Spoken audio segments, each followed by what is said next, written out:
Don't forget to like and subscribe to stay up to date and help the channel grow. We really appreciate you spending some time with us today. And now, on with the show.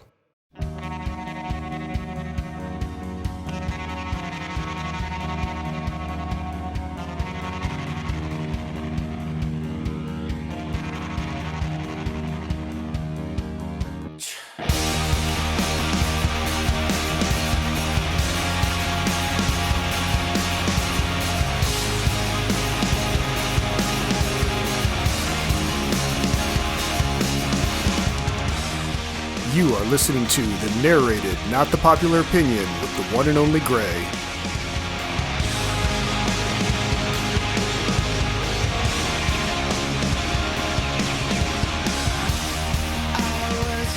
Greetings, opinion nerds. It is I, the one they call Gray, and tonight is a night for fine dining with director Mark Mylods The Menu on this random act of opinion coming up right now.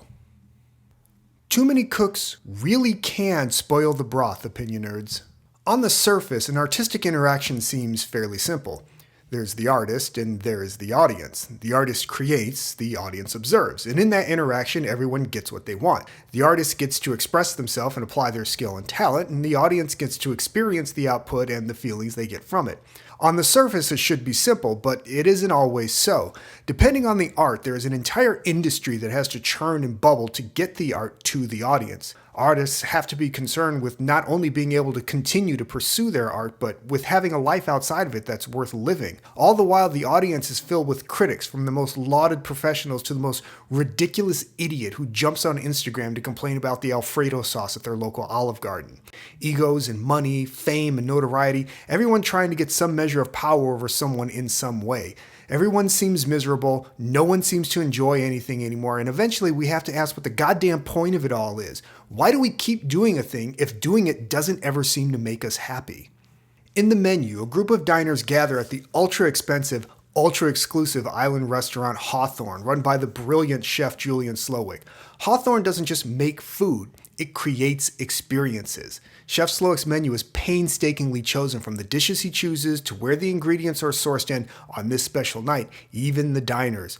All of it's crafted around a singular theme that is guaranteed to change everyone's lives.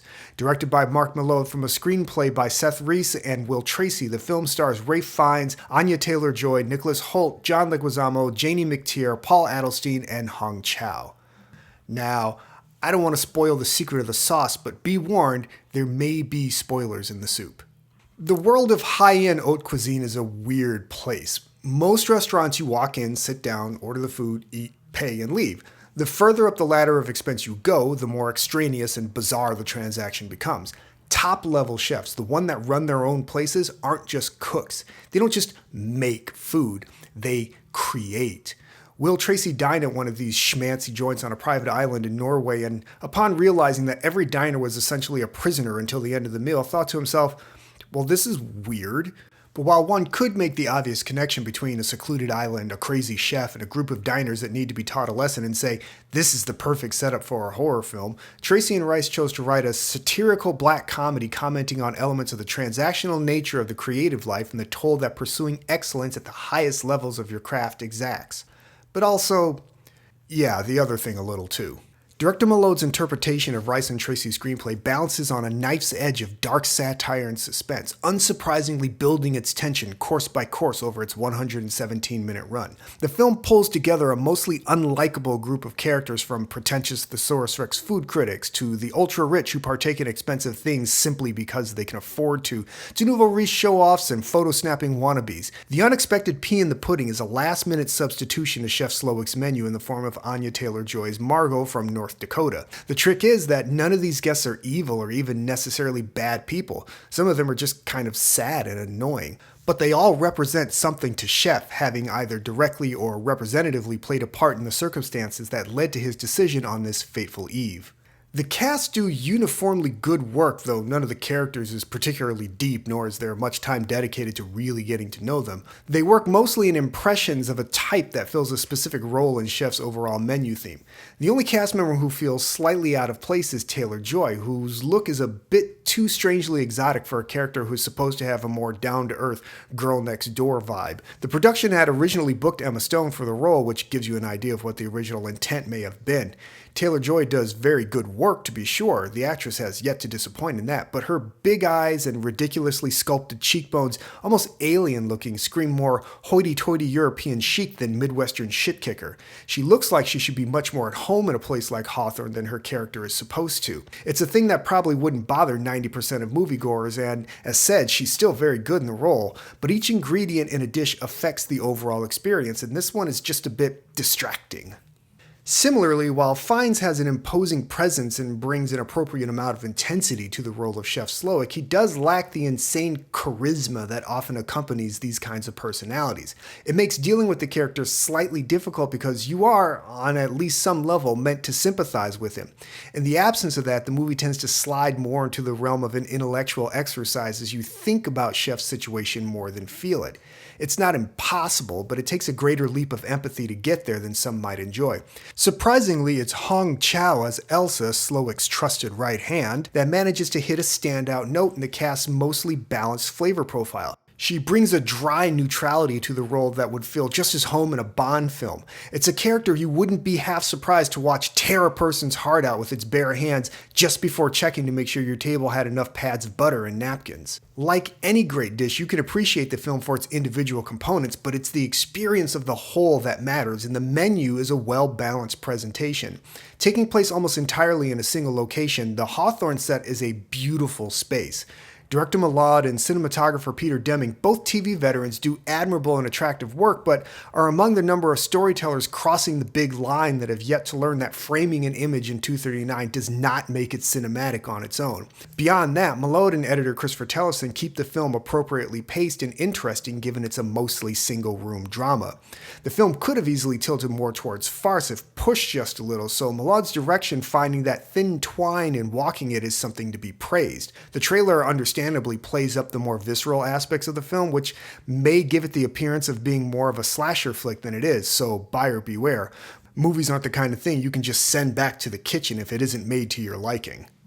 I was expecting more of a black horror comedy than the satirical essay the film turned out to be, but I still found myself laughing out loud several times in our small, mostly empty theater. I think it's a solid film, well produced on just about every level that makes it engaging and entertaining. Sure, there are things I would have liked to have seen, or have liked to have seen either Chef Slowik's guest list be a little bit more purposely chosen for him, or for that character to seem a little bit more irrational than it does. This isn't something I think is wrong with the movie, it's just something that's on my mind. I would also have loved to have seen more engagement with the camera and a greater emphasis on trying to convey the experience of both preparing and eating the absolutely gorgeous looking dishes the film presents. I know that's the kind of stuff that people consider artsy-fartsy bullshit that detracts from focusing on the characters as the main delivery of storytelling, but this is one of the key things that separates film from theater. If you can present the material aspects of a movie as a stage play with very few omissions or modifications, you have to ask if you've made a movie or just filmed a show. Where the movie really got to me was in contemplating my own spot on the creative food chain. While being centered on food might have some people wondering how it relates to art, the film does try to impress on the audience that at this level, food is art. It's an expression of a thought or a feeling as much as any painting or recording can be. On a very real level, the film is asking us to consider how we commoditize, commercialize, and idolize art at the expense of any attempt to either understand it or even in some cases enjoy it. I looked at my place in this as one of a million slightly educated amateur critics with no practical experience who talk about art as if we have any real idea what it takes to make it. I don't do this as a job and I don't really get anything for it, but to a certain extent I still look at the art I engage with, cinema, for what it's worth to me as someone who, as much as I hate to admit it, uses it as a springboard to create content. How often do I downplay the fact that a movie was entertaining on some level so I can spout my own personal trademark brand of bullshit about it? How often do I pretentiously ramble about aspect ratios and grain structure and the temperature of lighting in a frankly laughably feeble attempt to rationalize why I can say a comedy that made me laugh still isn't a good movie? Are my observations really more nuanced than the binary of either enjoying or not enjoying something? Or do I have to believe they are so I can feel a part of something bigger that I will most likely forever remain in a periphery orbit to? It was with no small amount of irony that I sat in the car on the way home and told my wife that my even thinking about writing an article on the film before we even left the theater put me metaphorically right in that dining room with all the other fakers and blowhards lining up to get marshmallow toasted. The movie just as harshly criticizes the artist side of this issue as it does we on the other side, but that's not my world. At my best, I'm what the movie High Fidelity called a professional appreciator, though amateur professional appreciator is probably a mouthful of a more accurate term. Since I don't have to worry about making a living off of this, I can still spend my time dealing only with what makes me happy. But there are those whose jobs force them to deal with experiences as a critic where they have to comment either about something they really don't enjoy or at a time when they really don't want to. And so many of us get so far up our own asses about the little we think we know that it becomes impossible for us to contemplate that maybe that's the reason we think we see shit everywhere we turn, and why it's so impossible for us to accept those times when we have to eat it. Even as I write this, I'm checking the word count because I know how many recorded minutes so many words will translate to. I'm nobody's hero. But I am what I am, and I do what I do, and we all have a place on life's great menu.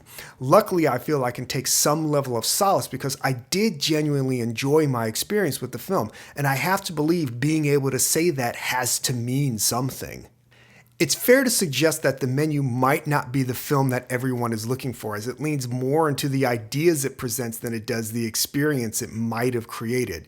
That could be a matter of either a lack of artistry or a simple matter of choice, only the director knows for sure. But the ideas are intriguing, and the experience is enjoyable enough that the dish becomes greater than the sum of its ingredients. Maybe it isn't the meal everyone is hoping for, but it's far more nutritional than any fast food film you could see. Artists and audiences have a sometimes deleterious codependency that changes the relationship each have with the art.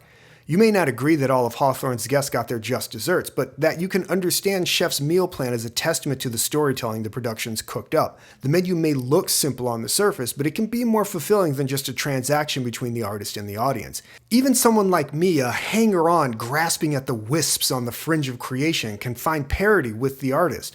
All we have to do is take a moment and push back from our agendas and our need to dissect or manipulate or commoditize, to set aside all the extra salt we pour out, and if the dish has been well prepared by people who truly care, just tuck in and enjoy what's been created. It tastes pretty good, doesn't it?